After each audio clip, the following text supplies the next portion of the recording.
Olá, muito boa tarde a você. Começa agora o Assembleia em Foco, primeira edição. Os trabalhos da sessão plenária de hoje no Parlamento Maranhense, orçamento participativo é discutido na Assembleia Legislativa.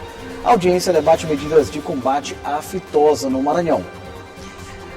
Você vai ver ainda os avanços no processo legislativo em torno da garantia de direitos da população LGBTQIA+. O Assembleia em Foco, primeira edição, está começando.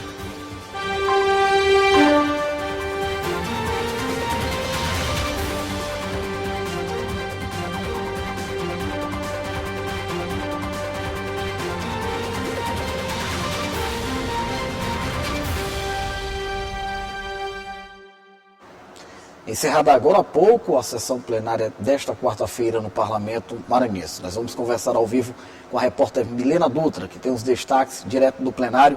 Muito boa tarde, Milena.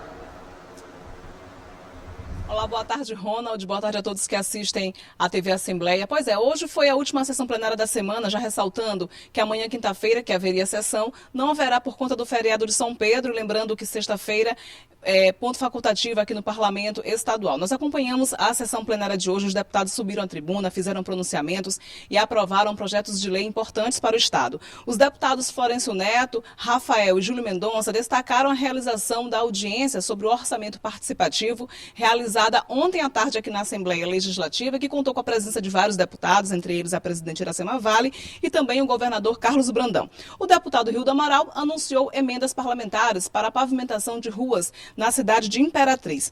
A deputada Daniela falou em alusão ao aniversário de 79 anos da cidade de Presidente Dutra, destacando também a destinação de emendas para investimentos que beneficiem a população de Presidente Dutra. O deputado Júlio Mendonça, presidente da Comissão de Meio Ambiente, celebrou o anúncio do Plano Safra, com 364 bilhões em créditos rurais para médios e grandes produtores. Na ordem do dia, os deputados aprovaram o projeto de lei de autoria da presidente Iracema Vale, que dispõe sobre a necessidade e obrigatoriedade de viabilizar no ato da matrícula escolar formulário para a denúncia de violência contra a mulher em unidades de ensino públicas e privadas aqui do Estado. Esse projeto foi aprovado aqui e já segue para a sanção do governador Brandão. Também foi aprovado, mas vai para segundo turno ainda, o projeto de lei de autoria do deputado Carlos Lula, que institui a política estadual de atenção integral à saúde da mulher. Esses foram os principais destaques da última sessão plenária da semana e hoje, encerrando os trabalhos aqui no Parlamento Estadual, a presidente Iracema Vale acabou de se reunir com uma comissão de deputadas estaduais e também com uma comissão da UNALE, que é a União dos Legisladores de todo o Brasil, para discutir sobre um evento super importante que vai acontecer aqui no Maranhão, sendo sediado pela Assembleia Legislativa no dia 5 de setembro, que é um seminário nacional, um encontro nacional de parlamentares de todo o Brasil. Isso inclui parlamentares municipais, estaduais, federais e também senadores. E também gestoras municipais, prefeitas, vice-prefeitas, secretárias de Estado, secretárias municipais. Será um grande encontro realizado aqui em São Luís no dia 5 de setembro. Por enquanto, o local previsto será o Multicenter Sebrae, mas é uma organização da Assembleia Legislativa do Maranhão, tendo a grande anfitriã, a presidente Iracema Vale, em parceria com a UNALE, no dia 5 de setembro, e acabou de ter uma reunião para definir o alinhamento, a agenda desse evento super importante, já anotando aí na agenda do Parlamento Estadual. Esses foram os destaques de hoje. Sessão plenária somente na próxima terça-feira, a partir das 9h30 da manhã. Para você, um ótimo feriado, um ótimo final de semana. Eu volto com você, Ronald. Ok, Milena, muito obrigado. Olha, autoridades se reuniram na Assembleia Legislativa para discutir e anunciar medidas relativas ao orçamento participativo, instrumento que possibilita a participação popular no processo de destinação de recursos públicos por parte do Poder Executivo. O encontro na Lema contou com a participação de deputados estaduais, do governador Carlos Brandão e da presidente da Casa, a deputada Iracema Vale. A primeira audiência pública para debater o Orçamento Participativo 2023 lotou o auditório Fernando Falcão na Assembleia Legislativa do Maranhão. Acompanhada dos parlamentares, a presidente da Alema, deputada Iracema Vale, e o governador Carlos Brandão prestigiaram o evento. A Casa do Povo, a casa dos representantes do povo do Maranhão, não podia ficar de fora. A gente está muito honrada de sediar esse primeiro encontro, porque afinal de contas é um orçamento que vai direcionar todas as ações do governo no estado. E é uma coisa muito importante para a população e para os deputados também. O orçamento participativo é uma realidade aqui no Estado, a gente já faz há muito tempo. É uma maneira da gente ouvir as comunidades, as entidades de classe e governar melhor. Porque quando a gente ouve a população, ouve as ruas, a gente decide melhor. O objetivo da audiência é possibilitar ao cidadão decidir quais são as prioridades na aplicação do investimento do dinheiro público. Este ano, cada região poderá apresentar até 10 propostas. Deputados estaduais acompanharam o debate. A Assembleia Legislativa, como um dos poderes do Estado, que representa inclusive o povo, precisa sim estar presente, acolher, né, cuidar juntamente com os outros poderes, para que a gente possa ter um resultado uma sociedade mais justa, onde as pessoas que mais precisam, os invisíveis, possam ter espaço e vez. A Assembleia abre as portas para receber aí um desses pontapés inicial, né, desse segmento que passará por várias regionais do estado do Maranhão, ouvindo a população de maneira atenta e depois fazendo constar no nosso orçamento aquilo que essas reuniões disseram, aquilo que as pessoas esperam e que almejam. Além da região metropolitana de São Luís, as audiências do Orçamento Participativo 2023 também serão realizadas em outras 7 regiões maranhenses. Essa reunião é de grande importância porque ela traz para o governo as realmente demandas que a gente precisaria saber para que o governo, de uma forma ordenada, coordene e faça isso voltar para as comunidades com ações e serviços. É um momento importante que contribui para a governança democrática, porque uma das metodologias da governança democrática é justamente a participação popular. Então é mais uma medida do governador Carlos Brandão de chamar a população e discutir políticas públicas para que o povo seja priorizado no orçamento.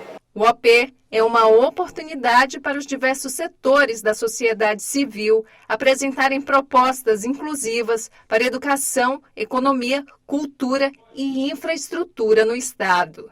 A gente vem fazer esse papel de trazer esses momentos de discussão junto e levar essas propostas, né, para a melhoria de vida, a qualidade de vida da nossa população, né, com incentivo, com projetos, né, que possam beneficiar a nossa comunidade, né, o nosso público em geral. O orçamento participativo não pode ficar sem abastecimento alimentício, porque senão todo governo vai investir mais em educação e em saúde. A última audiência será realizada em Imperatriz, dia 1º de agosto.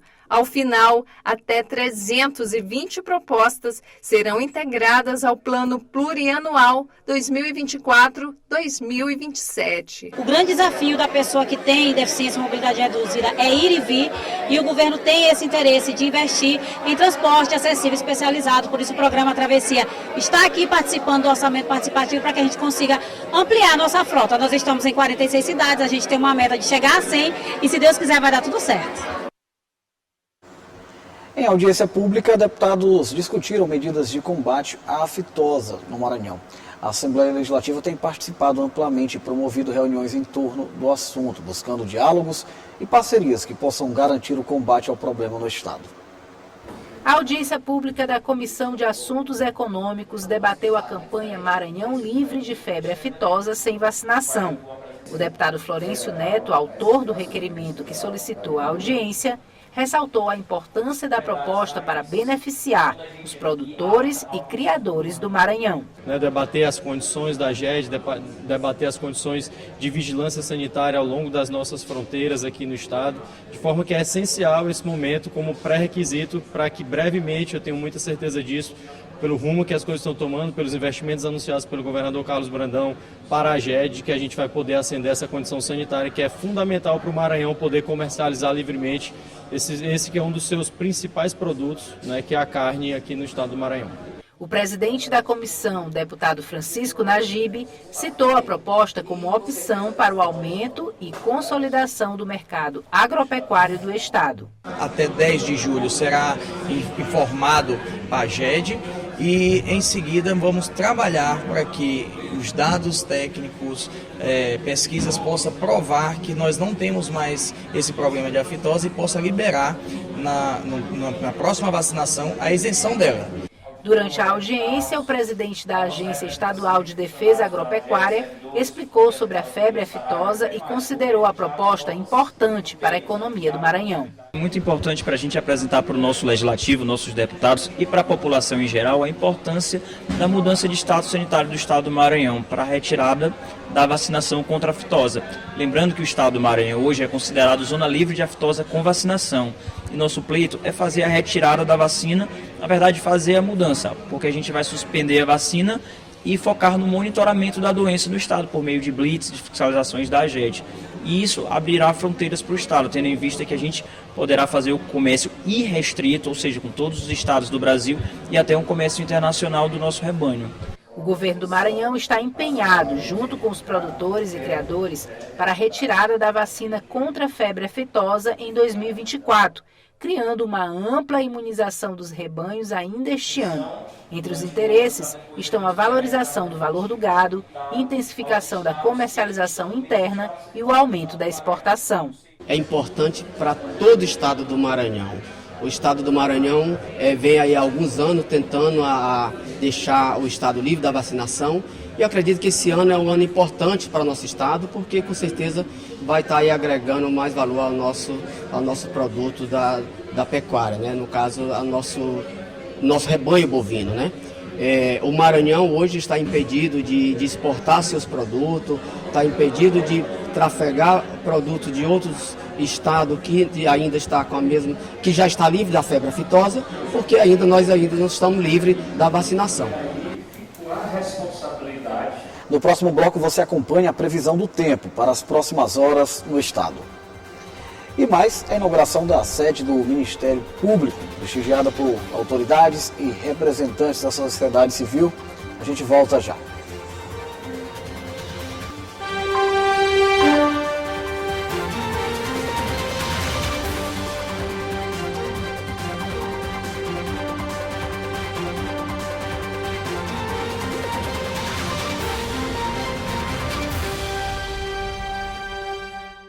Representantes da sociedade civil e autoridades participaram do ato de inauguração da nova sede do Ministério Público, agora instalada na região central de São Luís. Segundo agentes do MP, o objetivo é garantir maior aproximação com a população, possibilidade, comunidade aos trabalhos e contato mais próximo com a população do estado. A nova unidade do Ministério Público do Maranhão foi inaugurada durante uma solenidade bastante prestigiada. Com o novo endereço, o objetivo é aproximar os maranhenses do Ministério Público e também contribuir com a preservação e revitalização do Centro Histórico de São Luís. Um prédio maravilhoso que está totalmente restaurado para que o nosso Maranhão e o nosso São Luís sobreviva, tanto do futuro quanto da sua história. Então, aqui o Ministério Público não está fazendo mais nada do que sua obrigação de cuidar de tudo e de todos. A nova sede do Ministério Público está situada no Casarão Solar do Ribeirão, em frente à Fonte do Ribeirão, na capital. A solenidade contou com a presença do governador Carlos Brandão. A gente vê esse prédio aqui sendo restaurado e agora ocupado pelo Ministério Público, é uma alegria muito grande. A gente saber que o nosso centro histórico, patrimônio da humanidade pela Unesco, está sendo revitalizado, né? Uma obra que vai constar no calendário dessas grandes obras que nós estamos fazendo aqui do Centro Histórico. O deputado estadual Neto Evangelista representou a Assembleia Legislativa e ressaltou a importância da restauração do casarão e da aproximação com os cidadãos. Muitas vezes o trabalho do próprio Ministério Público ele acaba ali em consonância com o trabalho do Poder Legislativo, que é representar as pessoas, e o Procurador-Geral de Justiça, Eduardo Nicolau, tem feito esse papel com magnitude. E a prova é o que nós estamos vivendo hoje aqui, com a inauguração desse prédio do Ministério Público, dentro do nosso centro histórico, num ponto turístico da cidade de São Luís, que é a Fonte do Ribeirão. O imóvel, doado pela Prefeitura de São Luís, passou por uma reforma para facilitar o acesso de qualquer pessoa aos serviços ministeriais. A missão de cuidar do centro não é só do Poder Público. Então, quando a gente encontra parceiros, nesse caso o Ministério Público, a gente fica muito feliz. Uma promotoria muito importante que vai aproximar do consumidor esse serviço prestado pelo Ministério Público. Então fica aqui os nossos parabéns à Procuradoria-Geral de Justiça, na pessoa do Procurador Eduardo Nicolau, e que com certeza esse prédio vai servir agora para aqueles consumidores que realmente tem aqui na área central de São Luís a facilidade de buscar agora um órgão como o Ministério Público para tratar das questões da atuação, principalmente nessa área tão importante na vida de todos nós, que é a área do consumidor. Os deputados também participaram da solenidade de inauguração da nova sede do Ministério Público, que representa riqueza incalculável para a sociedade. Eu quero parabenizar essa iniciativa, porque o centro de São Luís sempre foi o início de tudo nessa capital, nessa ilha bela que a gente tem. Então, parabéns a todos, e nós parlamentares nos sentimos honrados pelo convite e por estar participando desse marco histórico para o nosso Estado. O Ministério Público é um parceiro do Parlamento e a gente está aqui na qualidade de convidado, e para a gente é uma honra muito grande estar presente. Parabenizo aqui o Ministério Público, a Prefeitura pela lei municipal, o governador Carlos Brandão também, que ajudou nesse processo. E hoje a gente inaugura aqui mais um prédio da gestão do Dr. Eduardo Nicolau à frente do Ministério Público Estadual. Além do Ministério Público estar aqui mais próximo do nosso centro histórico, também a importância de ter nosso centro cada vez mais revitalizado e aqui podendo gerar mais emprego e mais renda nessa região tão importante da nossa cidade. A garantia de direitos é a base da luta de muitas pessoas no país, em especial da população LGBTQIA+. Infelizmente, o preconceito ainda gera barreiras e impõe dificuldades para muita gente em pleno 2023. É por isso que os avanços e garantias em torno dessa discussão precisam ser ecoados no sentido de combater a prática de crimes dessa natureza, que é realidade frequente no Brasil.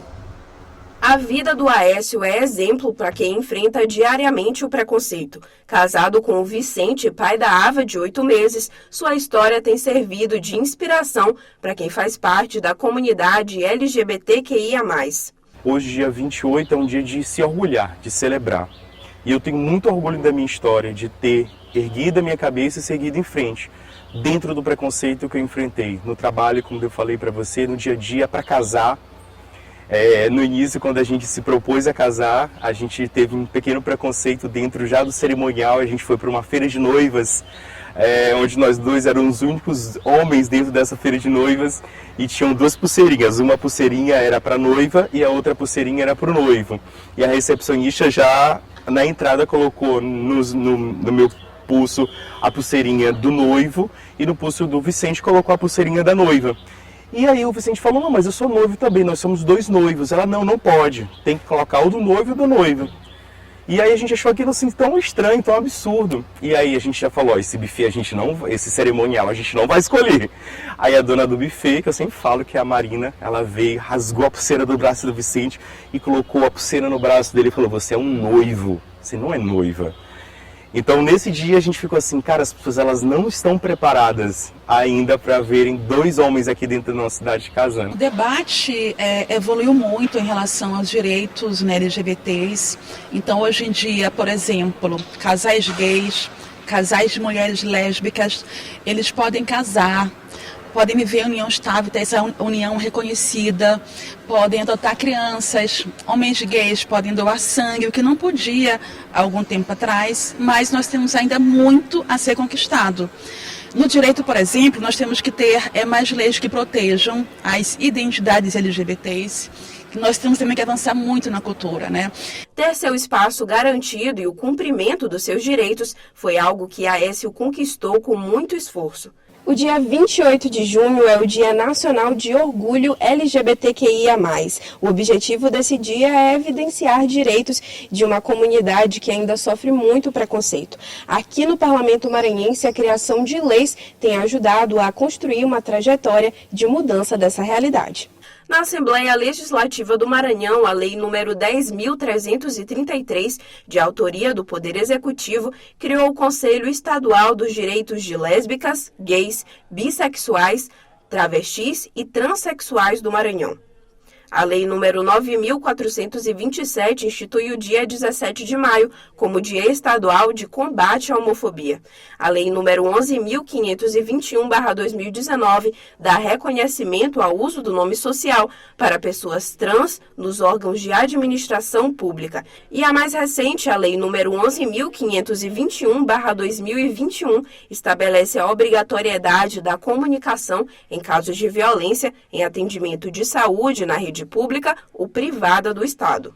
As leis são o começo de uma trajetória social livre de preconceitos, a garantia de direitos. O esperado é que nesse dia tão importante, mais maranhenses possam experimentar, assim como o Aécio, uma realidade de mais respeito e inclusão. Ver tudo isso me faz entender de que, com o passar dos anos, a gente vai sentir ainda mais amor e as pessoas vão ter mais empatia, mas depende de como a gente vai ensinar isso para os nossos filhos. Eu me preocupo muito com o futuro da Ava. Ava é o nome da minha filha. Como é que ela vai ser tratada na escolinha? Como é que ela vai passar isso para as outras pessoas que ela tem 2 papais? Mas eu acredito também na empatia das outras crianças. De que, de fato, um dia essas outras crianças elas vão mudar o mundo. Porque no tempo atrás eles falavam, as crianças de agora elas vão mudar o mundo. Nós somos essas crianças. A gente já fez a nossa contribuição. Agora, essas outras crianças elas vão fazer a diferença. E assim a gente vai poder sentir e rever as coisas acontecendo.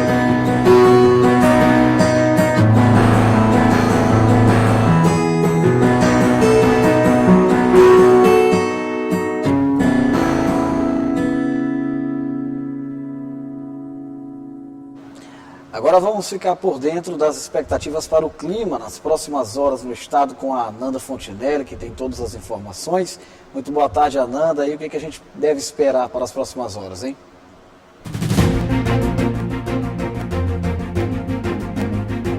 Boa tarde, Ronald. Boa tarde para você. Vamos ver como fica a previsão do tempo para essa quarta-feira.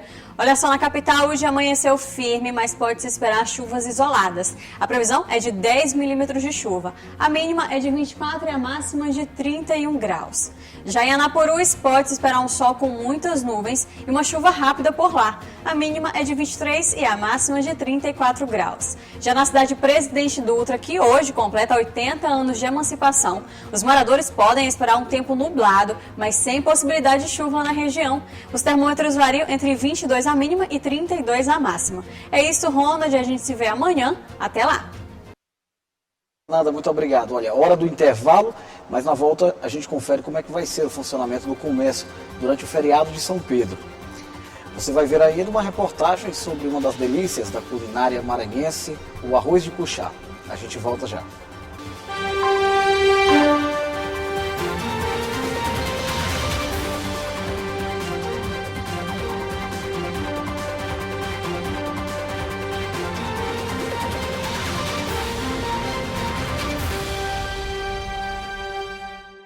Véspera de feriado e é hora da gente ficar por dentro de como é que deve funcionar a rotina do comércio. A Márcia Carvalho tem as informações. Olha só, de acordo com a Convenção de Trabalho, a FEComércio, Federação do Comércio, Bens, Serviços e Turismo do Estado do Maranhão, informa que quinta-feira, dia 29, apesar de ser feriado municipal, é dia de São Pedro, o comércio varejista pode funcionar normalmente. Então fica assim, as lojas da Rua Grande podem abrir de 8 da manhã até as 6 da tarde e os shoppings, como é de costume, das 10 da manhã até as 10 da noite. Agora, os serviços considerados essenciais, farmácia, supermercado, feiras, a Ceasa, podem funcionar livremente durante o feriado. Então, se você quer aproveitar o feriado, o dia de São Pedro, para resolver aquela questãozinha, para fazer aquela comprinha na Rua Grande, pode ir tranquilo que o comércio vai sim abrir as portas. Márcia Carvalho para o Assembleia em Foco. Muito obrigado, Márcia. Agora é hora da gente se conectar com o portal da Assembleia Legislativa. Vamos aos destaques do site da Lema. Josimar Melo tem todos os detalhes. Muito boa tarde a você, Josimar. Boa tarde, Ronald, e a todos que acompanham a Assembleia em Foco, primeira edição. Vamos aos destaques do portal da Assembleia para esta quarta-feira. Deputado Rio do Amaral destaca a importância de obras inauguradas pelo governo do estado na região Tocantina. O parlamentar destacou obras na cidade de Carolina e Buritirana. Comissão de Assuntos Econômicos debate ações para tornar o Maranhão zona livre de febre aftosa sem vacinação. A audiência pública contou com a participação do presidente da AGED, Cauê Aragão.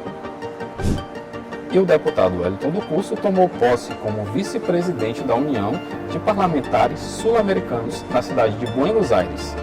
Para acompanhar as reportagens completas, acesse nosso site al.ma.leg.br. Com você, Ronald.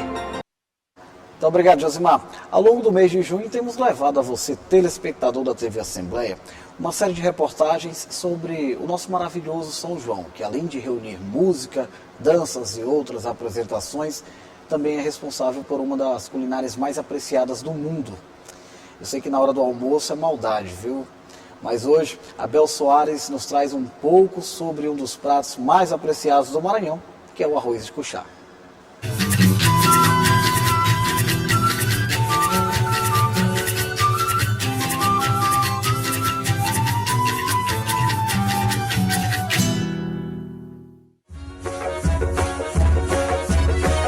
Um maço de vinagreira, só as folhas escaldadas. Uma delícia que está na mesa do maranhense o ano inteiro, mas que na época do São João parece até que ganha mais sabor.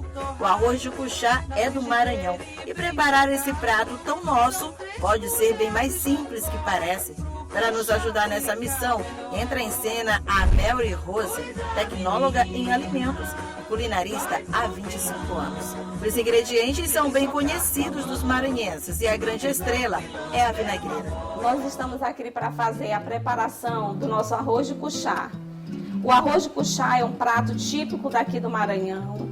Ele tem preparação com alguns ingredientes que são muito marcantes no nosso estado. Um deles é a vinagreira. A vinagreira é uma planta que ela é originária da África, conhecida também em alguns estados como azedinha, caruru azedo. Aqui no nosso estado nós conhecemos como vinagreira. Ela tem um sabor azedo e é ela que faz essa realce do nosso arroz de cuchá. Ela se adaptou bem na nossa região aqui por conta do clima e hoje todos os nossos municípios produzem a vinagreira. Nós temos o arroz, nós temos aqui todos os temperos cortados, pimentinha doce, cheiro verde, que é o nosso coentro e a cebolinha, o pimentão, que nós temos aqui é o verde, o amarelo e vermelho, sendo opcional você colocar esse pimentão amarelo e vermelho, pode ser só o verde. Nós temos o tomate, a cebola, aqui nós temos o gergelim, que também faz parte desse prato, o óleo, o alho, o camarão seco, que ele já está aqui lavado e nós não tiramos o sal desse camarão. Esse sal do camarão é que ajuda a dar o sabor na nossa receita. Temos uma porção de camarão fresco, que já foi refogado com todos os temperos, o usual do que a gente tivesse fazendo uma torta ou um mexido, e aqui nós temos o sal. Devido às apresentações feitas, é hora de mostrar tudo isso no fogão. Aqui no que vai aquecer, nós vamos colocar uma porção desse gergelim. O gergelim é o gergelim branco, esse gergelim torrado mesmo. Nós vamos colocar aqui, depois do gergelim, o alho. Ele precisa dourar um pouquinho esse alho para a gente poder colocar os outros ingredientes.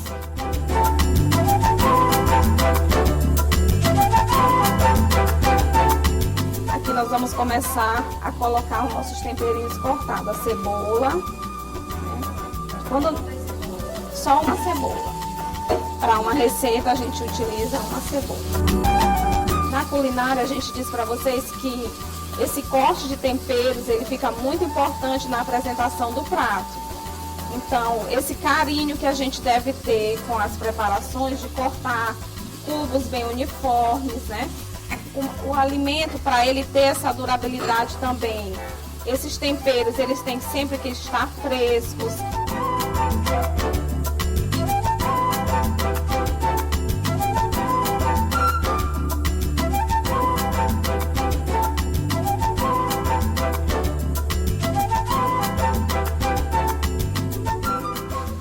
E aqui eu vou colocar agora o camarão seco. Esse camarão seco a gente já compra assim descascado, mas você deve fazer uma limpeza bem feita, tirar toda a terra, lavar, bem lavado por várias vezes. Para o arroz de cuchá, você não precisa dessalgar esse camarão, porque o sal deste camarão vai ajudar na preparação. O camarão não precisa ser dessalgado. Ele foi só lavado, limpo. Mesmo vocês comprando esse camarão na feira já descascado, no supermercado, aonde for, vocês precisam dar uma limpada nele, porque ele vem muita terrinha, ele vem partezinhas de, às vezes, da casca, ora vez vem uma perninha de caranguejo. Então a gente tem que ter esse cuidado com esse camarão. Uma coisa que a gente não utiliza aqui no nosso arroz de cuchá é o corante. Quem vai dar a cor é só essa corzinha do camarão mesmo que vai entrar para fazer essa cor. A gente vai deixar refogar um pouquinho aqui. Depois de alguns minutos refogando, entra em cena a famosa vinagreira. A vinagreira aqui nós lavamos bem lavados e nós pegamos as folhinhas e cortamos com a faca, mas de forma mais graúda. Não precisa ser um corte muito pequenininho como a gente fez nos temperos. Então aqui a gente vai colocar agora a vinagreira.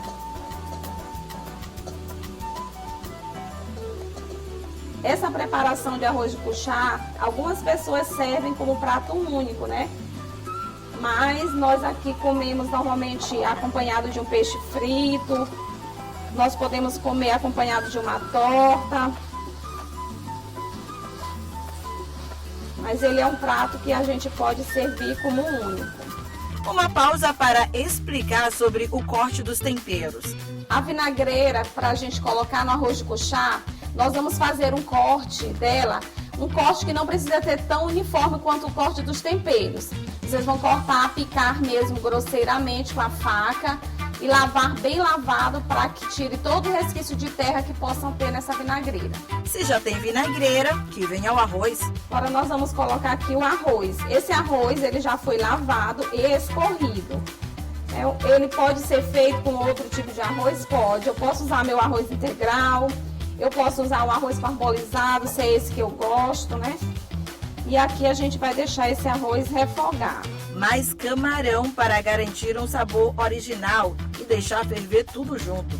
Aí é só tampar a panela e aguardar por 15 minutos para se ter um arroz de cuchá no ponto de ir à mesa. E tudo tem que ser especial, a apresentação faz diferença. O cheiro é indescritível e o sabor, bem, esse tem o gosto do Maranhão.